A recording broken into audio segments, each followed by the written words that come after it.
Today on Locked On Canadiens, the Nordiques were back at the Bell Center, and the Montreal Canadiens sent them right back where they came from.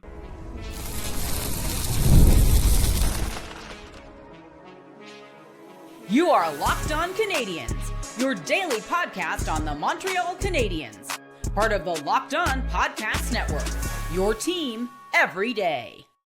That's not technically true. They're going to Detroit after this, but still. Hi, everyone. Welcome to another episode of Locked On Canadiens. We want to thank you all for making us your first listen of the day. As you know, we're free and available wherever you get your podcasts, as well as on YouTube. It's part of the Locked On Podcast Network, now the #1 sports podcast network. And today's episode is brought to you by FanDuel. It's the last call for football on FanDuel. If you're a new customer, bet just $5 and get $200 in bonus bets if you win. My name is Laura Saba, also known as the Active Stick, and I'm joined as always by my wonderful co-host. Maybe it's Ian Boisvert. Ian, how are you on this fine evening? You know, it's funny. I'm a fan of a certain age where I don't have any. I didn't come into this game with any feelings about the Quebec Nordique. And then Josh Manson chicken winged Kaiden Guhle in the head, and I immediately hated the Quebec Nordique. So if that's what they wanted to get out of this game, was reigniting that rivalry within us, mission accomplished, I guess. But man, it felt good to beat those guys. And that's what we're going to talk about. That was an incredible game from the Montreal Canadiens. There's so many players we have to give flowers to. So we are going to spend a couple of segments talking about that game because it was so spectacular. And then we have our Friday mailbag in our third segment. And I will say that if we don't get to your mailbag question, there are a lot of days next week where we can cover the remaining mailbag questions, and we will do that. But first up, let's talk about that game. I don't even know who to start with. An incredible game. I will say one thing. My friend Rob had the opportunity to go to the Canadiens game tonight, and he's like a very casual hockey viewer. So before the game, I was kind of telling him about how the goaltending wasn't great this season, about how the Canadiens were struggling on the power play, about how the Canadiens were struggling on the penalty kill, about how the Avs were really good and it's very hard for them to lose. And you know, the law of averages, because they lost the night before in Ottawa, it wasn't so great. And then he gets to the game and I get a barrage of messages from him being like, I thought you told me that the Avs were really good. I thought you told me the Canadiens power play wasn't great with the goaltending. They got a short-handed goal, and I said the penalty kill sucked. So yeah, but you know what else? Like that Avs power play, we covered it in our weekly forecast. True. They are brutal. They I are don't very get bad. how, but they are. And it's really funny because they've got some of the best players in the league. Anyway, So the Montreal Canadiens proved me wrong, and like luckily gave my friend a good time. Ian, what were your thoughts going in? I feel like you're always a lot more optimistic than I am when I worry about games like the Avs game. I was, when warm-ups were happening and they showed the line rushes and Marty mixed up the pairs. I thought it was interesting. And it became obvious why they moved Dobson down to play with Hutson and Guhle moves up to play with Matheson. That is a shutdown pair, that top pair of Matheson and Guhle. And shutdown is what they did. Nathan MacKinnon, 0 points and a -3. Yeah. Cale Makar, 0 points and I believe a -2. That, we talked about it in the forecast. If you're going to get beat by the Avs, get beat by those guys. Right? Yeah. Don't get beat by Brock Nelson, who of course scored again. Of course, he can't not score. He can't not. I don't get it. I really have a hard time understanding how this team will shut down guys like that. But Yoel Kiviranta, come on down. Ross Colton, Brock Nelson's objectively a good hockey player. It's just it's. I think Arbor Xhekaj posted over his career, he scores at a 50-goal pace against the Montreal Canadiens. Like it's not. This dude hates this team, and I don't understand why. But like for me, very quiet, not quietly, because it was a big night for the Montreal Canadiens. But that top pair, that's the Midas touch from Marty, right? Everyone loves to point out the things that Marty does wrong and the how stubborn he is. Every NHL coach is stubborn, but he made a tactician move, a tactical move in this game, to put Guhle with Matheson and say 29 in blue, he's not allowed to score tonight. Mm-hmm. And that's exactly what they did. So Bravo to Marty, bravo to that pair. They were fantastic. I think that's also showing how Marty's growing as a tactician too, right? Because let's be honest, that's one of the biggest things we knock him for, objectively speaking. There's a lot of things that he's great at, but we always question sometimes his tactics. And that, to me, like that's Marty's growth, showing Marty's growth. And it paid off so well because it freed up so many other guys to do so many other things. I assumed that Nathan MacKinnon was going to be wearing Philippe Danault. Instead, he was not. He was wearing Guhle and Mike Matheson, who, what again, another incredible game from Mike Matheson. I love this guy so much. Was there anyone in this game where we were like, not so great? I know you have one. I'm going to give you the floor. So Kaiden Guhle gets popped in this game by Josh Manson. He takes an elbow to the head. They don't call it a penalty initially. And the refs do the thing where we go, hey, I think we missed a big play somehow. Let's call it a major so we can review it. And they reviewed it, saw that he took an elbow to the head, and said, no, we're not calling a penalty. An obscene use of that video replay garbage. And then you're looking at 72 in red in Arbor Xhekaj, and you're going, make yourself famous, man. Go be a star. And he doesn't do anything. In fact, 2 or 3 shifts later, he's in the corner, and he gets completely manhandled by a guy smaller than him, and it sets up the Avs' second goal. And then at the end of the game, he flattens Gavin Brindley with 30 seconds left and starts a brouhaha. And it's like, it's a day late and a buck short, Arbor. Like, I don't want to leave this game with negative feelings, but I just left so disappointed because if that was not a moment where Arbor Xhekaj can be Arbor Xhekaj, he can never be that guy. I don't understand what his intention, what his point is. If it's not to be in that moment, Josh Manson leaves this game. Yeah. If I get him to take a match penalty, I take him out for 10 minutes with a misconduct. He does not leave this game. I am the reason why he leaves this game. So I left very frustrated in that moment because I just didn't understand why that had to be the way that it was. Yes. And in all of my hockey group chats, I got that question today. Like when is Arbor going to fight that guy? Is it time for the Arbor fight now? That was the question. Right. It's like, Arbor better clock him, whatever it was. And so it was disappointing that didn't happen. And then obviously at the end of the game, somebody completely different, completely unnecessary. I feel like just a display of toughness was not what we were looking for from Arbor Xhekaj. We were looking for him to make an impact on a player that took a liberty with a key part of the Canadiens' win tonight, right? Yeah, and give Guhle credit too, right? He gets hit, his first shift back, he flattens Arturi Lehkonen, which, by the way, seeing him in a Nordique jersey is crazy. Shouldn't happen. I don't understand how that's a thing. It's wild. But, I want to move on from that because it was an incredibly positive night, but that stuck in my head for all of it. I was just so bummed by how that played out. And I wish it was better. I wish it was different for that player. Let's spend the last couple of minutes of the segment before we move on to more flowers for the Canadiens, talking about Juraj Slafkovsky. A liberated man tonight. That's what I felt. That whole line was cooking. Amazing. At different parts, right? Slafkovsky gets an assist at 5-on-5. All three of them get points on the same goal at 5-on-5 late in the game, sort of a garbage time goal. But, I loved Cannon's assist on Nick Suzuki's shorthanded goal. It was, yes, very much I'm just trying to clear the puck, but I'm also putting it in the air in an area where only my guy is going to be able to get to it. Don't tell me he wasn't trying to set up a guy for a rush.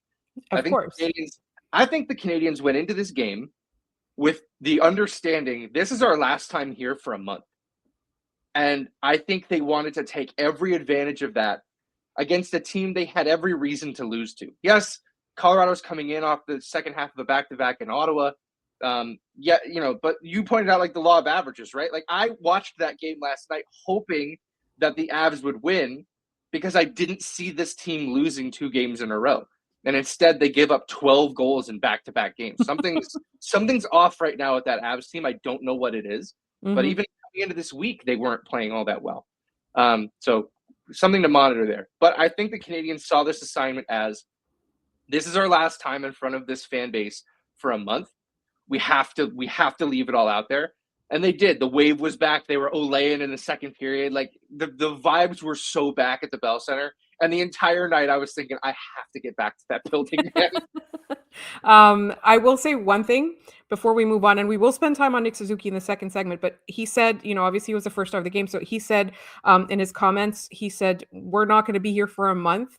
We wanted to make sure the better Quebec team won. And I was like, that is a man with cojones. And we're going to talk about that immediately after this in just one moment here on Locked On Canadiens. This episode is brought to you by FanDuel. It's the last call for football on FanDuel. One final Sunday, one last kickoff, the final chance to get in on the action before the NFL season officially comes to a close. This is Super Bowl 60, and FanDuel is making sure you're right in the middle of it with a special offer just in time for the biggest game of the year. Whether you're backing the favorite, riding with the underdog, or building one last same-game parlay, this is the game everyone's been waiting for. This is where predictions turn into plays, stats turn into storylines, and every snap feels bigger. It's the perfect way to cap off the season and make the Super Bowl even more exciting from the kickoff to the final whistle. And if you're a new customer, bet just $5 and get $200 in bonus bets if you win. Make it count, because after the Super Bowl, the season's over. Last call for football on FanDuel, an official sportsbook partner of Super Bowl 60. Visit FanDuel.com to get started.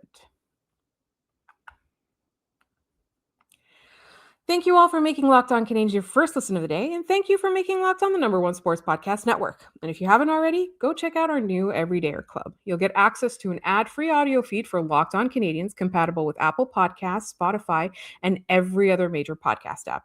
You're also going to get an invite to the members-only Locked On Everydayer Club Discord server, which includes a group chat just for listeners of this show. Ian is very well versed in Discord, and he's teaching me how to do it so we can all hang out in there. So please join us. Go to lockedoncanadiens.supercast.com or tap the link in the show notes to learn more. All right. I'm going to say this. I say this a lot. I say it on this show. I say it, on social media. Nick Suzuki is a very nice boy and a very bad man. Yeah, we mentioned this when we were talking before we started recording. The Carrier goal tonight is among the funnier ones. The Evans one is very funny. The Dach one is very funny. We'll talk about that line in a minute too, because holy cow. But the Carrier one is funny because it's a 2-on-1. Canadians got a ton of odd man rushes in this game. It's a 2-on-1. Suzuki has the puck. And everybody in the building thinks he's going to try to shoot for the hat trick. And instead he puts a perfect saucer pass right on Carrier's stick. He has time to paint a picture of himself holding it before he shoots it. That's such in video games we call that BM. That's bad manners from Nick Suzuki. He is stone cold. I love him so much. And he doesn't care about scoring the hat trick, right? I think most players in this league would be like, I want the hat trick. I'm gonna shoot. We're up by a bunch. Who cares? If I miss, oh well. Nick Suzuki's like, I want to bury these guys. I'm passing it to the guy who I know is going to be able to score because of the pass I'm going to put on his stick. Really, just an incredible pass. I also just want to mention, I'm score watching as we're doing this. Every team playing in the Atlantic Division tonight picked up points. The only team that lost was Detroit in a shootout. So again, game the Canadiens needed to have, they got it. It's not getting easier in this division. It's not. But you know what? The Canadiens did their assignment. Like you said, they set out to win this game. They knew they needed to win it. And the Avs, I know it's the second night of a back-to-back, and we have to be honest, Scott Wedgwood had a really rough night. It was not a good night for him. I don't understand why they didn't pull him, at least between the second and the third. But the Canadiens did everything they had to do. You have to give the Montreal Canadiens credit. This was not a game that the Avs gave away. It is a game that the Montreal Canadiens took over, right? Yeah. And it was, I want to talk about Kirby Dach because of that blocked shot that set up the Nick Suzuki pass that set up the Alex Carrier goal. Incredible work by Kirby Dach. He's been so good since he's back. I haven't had a single complaint about him, and instead I've had nothing but praise for him. Yeah, and I think as that line plays, they're generating more chemistry together. They're starting to understand where they are. Looking at hockey stat cards on Blue Sky, they post one of those analytic visualizers of essentially their game score, right? And on top of the Canadiens chart for the night is not Nick Suzuki. It's not any of the guys in the top 6 or the top 9. It's Kirby Dach, who is effectively a fourth liner on this team right now. That's the fourth line. That fourth line had 5 points. Two from Dach, 2 assists from Bolduc, and a goal from Evans. So I love the confidence Kirby Dach is playing with right now. He's driving the net. He loves to pull off that spin move coming in down the left wing all the time, where it's not fast. It's in slow motion, but it's able to free him up and give him space to do stuff. He's so crafty down below the goal, down at the blue paint. I'm very excited to see him potentially in really meaningful games down the stretch, and hopefully playoff games, right? He wasn't in the playoffs last year. No. I feel like he has the opportunity to be one of those playoff type players. And if this is your fourth line in the playoffs, I think you're going to cook. I think you're going to do pretty well, especially like Bolduc is playing the best hockey we have seen him play as a Montreal Canadien. So bravo to that line. They were fantastic. I really do love that Kirby Dach has brought the best out in Bolduc because it's good for both players, right? Kirby Dach not just being good himself, but like also creating an opportunity for someone else. Like that's what you want from your team members. That's what you like that's what a play driver is. That's what that's what separates a guy that you really want on your team. Like when we talk about like these are the guys you win with. Versus just somebody who's a one-trick pony or who has the talent but isn't necessarily the best fit. So I'm really happy for Kirby Dach as well because it looks like Bolduc is a changed man since yes. So I do want to go back to Kapanen as well because that was a really great game for him. I know that line has struggled as more teams have woken up to them and as more teams have been game planning against them, but I think for me Kapanen had a wonderful, incredible evening. Yeah, definitely more noticeable than we had seen in the past. Like, I think the problem with Kapanen, maybe not the problem, but the symptom of it was just like, I don't notice him on the ice at all. Right. Which means, he's not, the one thing I constantly say about this player is that you will find him in front of the net. Yes. And that was one of the things that was really tough. He was not able to get to those spots. They weren't able to get him the puck in those spots when he was there. So it was difficult to pick him out during those games. But I think that line, and we mentioned it, I think maybe last episode or sometime earlier this week, that line was struggling. Don't touch it. Let them struggle together. There is benefit in these guys pulling themselves out of this spiral. And I think doing that against the best team in the National Hockey League is going to be a really big step and hopefully puts the Canadiens in a position to succeed in a very, very big game on Saturday against the Buffalo Sabres. Like, quite honestly, the biggest game of the year so far is Saturday against Buffalo. Those guys need to be going. This is a great step in the right direction for them. Let's see it again on Saturday.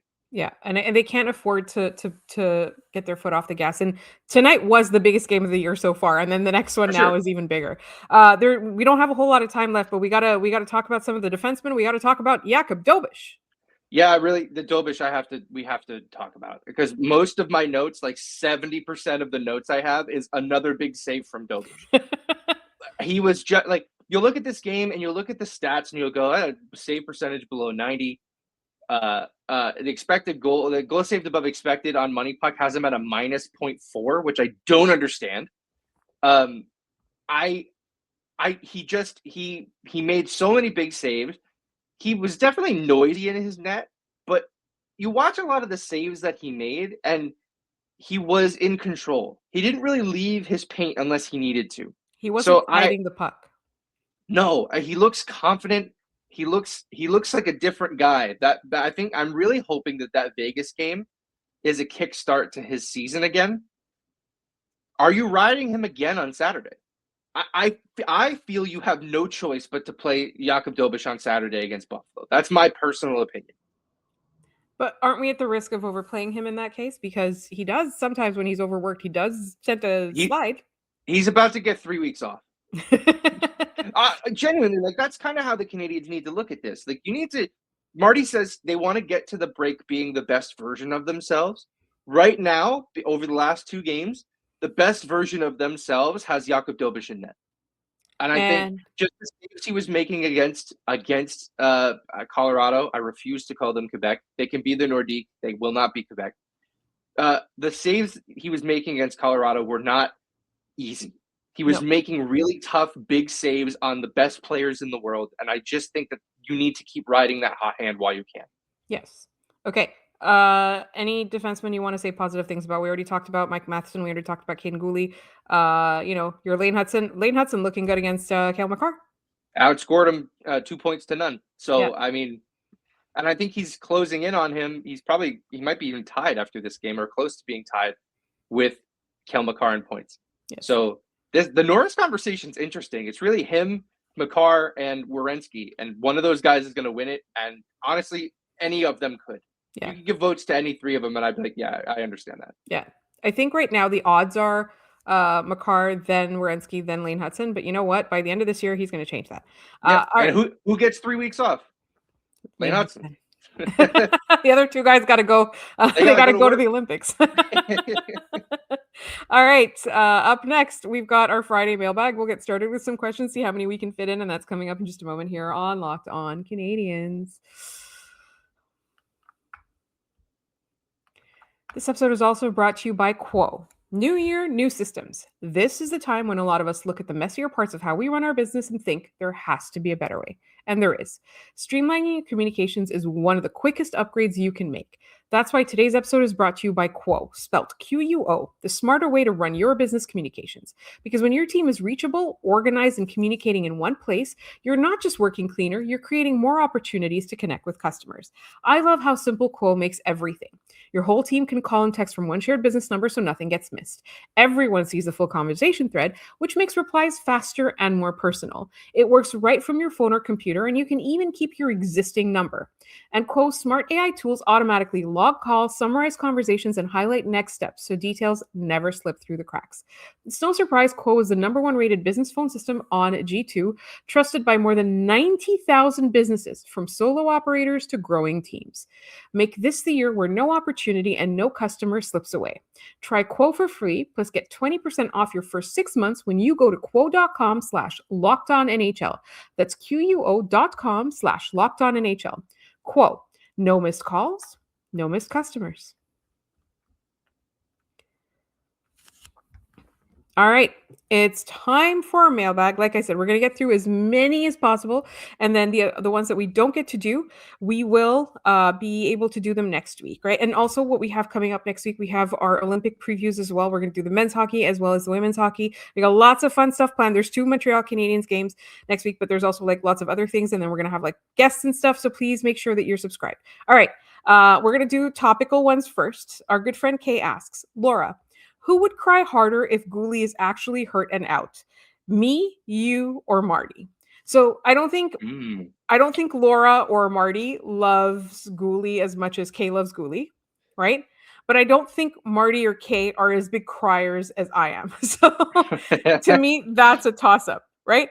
But you know what? Kaiden Guhle was fine, and we didn't need to worry about this. So him popping back up and dropping Artturi Lehkonen in the next shift, I was like, we're fine. Incredible. It's incredible. And it was like, it sucks that it was Artturi Lehkonen and not Manson. Yeah, ball guys. Come on, Kaiden. We liked him. I know. Still. He's Artturi Lehkonen, by the way, like his post-Montreal Canadiens career has been incredible. He's one of the most valuable players on the Avs, but also super underrated because they've got guys like MacKinnon. Our friend Zero J. Why does Brock Nelson look like the most punchable shoe salesman ever? Now that's a new one, because we know that the most punchable faces in the NHL are 1 Mark Stone and 2 Brad Marchand. But the shoe salesman aspect of it is new. Yeah, that's interesting. I think I think just him always scoring against the Canadiens is why I would throw hands with Brock Nelson. I would lose very handedly, but yeah, I don't get yes, he's very good. He scores a lot of goals. Why against us? I don't. He played 2 games against the Canadiens this year. I think he has 4 goals. Yeah, it's not fair. Chill, dude. It's crazy. We've got Adam asking us, why is Cole Caulfield so good at high sticking? I maintain that it is impossible for Cole Caulfield to high stick because he is so short. Yeah, I feel like there was a play early this year where Brendan Gallagher got a high sticking penalty because a guy behind him dove, and Brendan Gallagher was like just in like his skating motion moved his stick backwards, and I was like, that shouldn't be a high stick. In the same way that, like, you know, I guess it's sort of the opposite. Like the really tall guys shouldn't really be able to high stick people. Yes. Right? That's just normally where you put your stick. So I don't know. You know who's really good at drawing penalties though? I've noticed Kirby Dach. I feel like he draws a penalty every game, and I that's one of those things where keep that between us, because if the refs find out, that will stop happening. So we keep secrets here on this show, so don't tell anybody. But I think Kirby Dach's really good at drawing penalties. Yes, he is. Our good friend Catagrins, who had a great post, by the way, about this. I love it when it's a Saturday at the Bell Center on a Thursday. I thought that was a great summary of the game. And this question is, keeping with Ian's time traveler theme, because you posted about time travel. If you had to go back to a Habs fan during the Nordiques tenure, what highlights would you show them of the past couple of decades? So a Habs fan who's used to that rivalry, what highlights would you show them of the past couple decades? I think one of the biggest ones, and we're almost out of this being the past couple of decades, was that comeback against the New York Rangers. Yeah, that was sick. We like that has to be one of them, because I feel like it was tougher, grittier. The Good Friday brawl, like it was so nasty. And then I would show them the Boston rivalry from, like, let's say 2007 to like 2014. Yeah, that's about right. Yeah.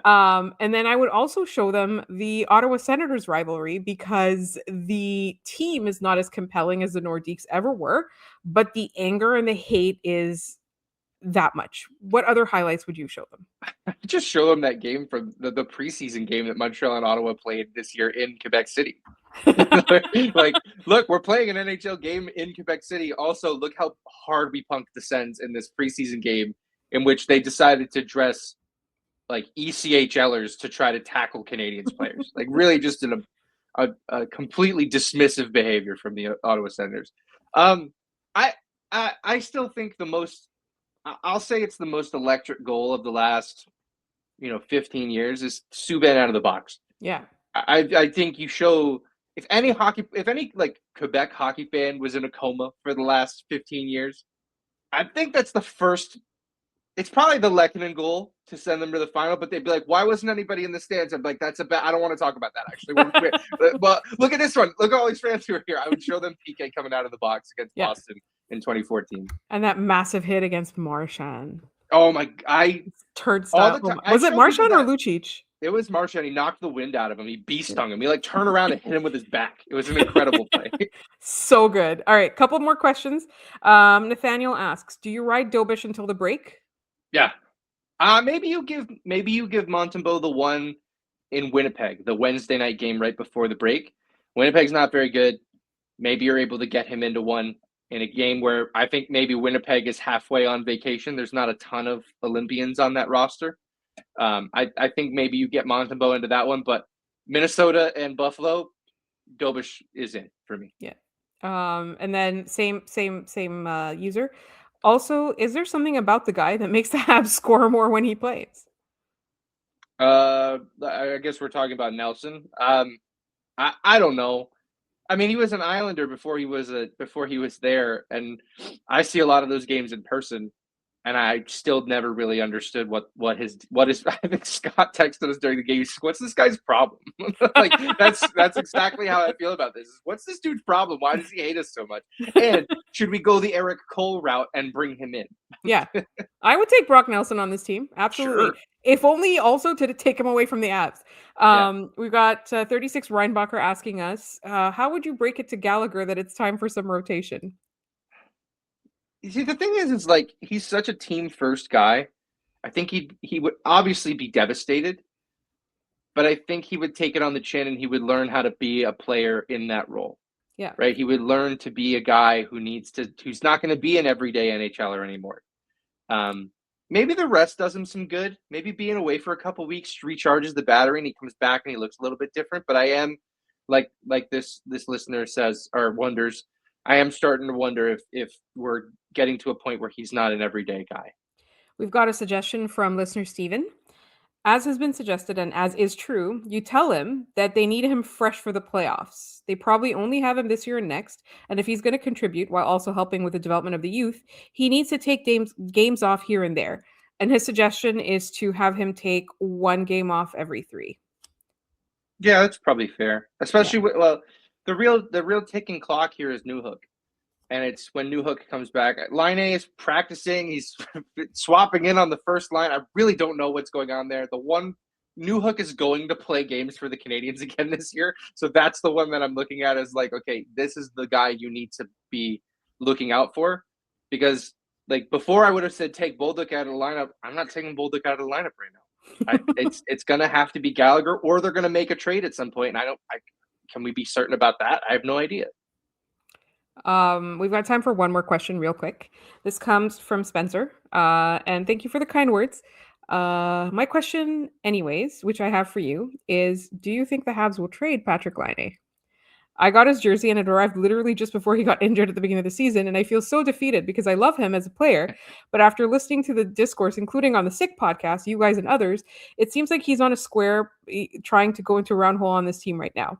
Where do you think he fits at all? I think the second or first line, I just don't know. At the way he plays, how could he fit into the pace of the game that the Habs are playing right now, as well as some of the other powerhouse teams? So, like, where does he fit here and or another team? I think you've got to go to Puckpedia and you've got to look at the teams that could absorb that cap hit. I think the Canadiens are fine eating half of it, honestly. I don't think that bothers them all that much, especially since it's just for the end of the year. So if you want to look at teams that can take on, what is he at, 9 flat, so $4.5 million? Those are the teams that are going to, Montreal's going to probably have to pony up an asset if it's going to go to a team who's not a playoff team. Yeah. Or a team who's not a bubble team. I almost wonder if, and I know this is going to sound odd, but I almost wonder if he goes somewhere where the team missed out on Artemi Panarin. And they're just looking for offense, right? Mm-hmm. Like the rest of it is going to be whatever. But I agree. Like square peg round hole is exactly where I'm at with this guy. It's unfortunate. I am a fellow Patrik Laine jersey enjoyer. I got one the moment he was traded to the Canadiens. I was buying one, and I have it.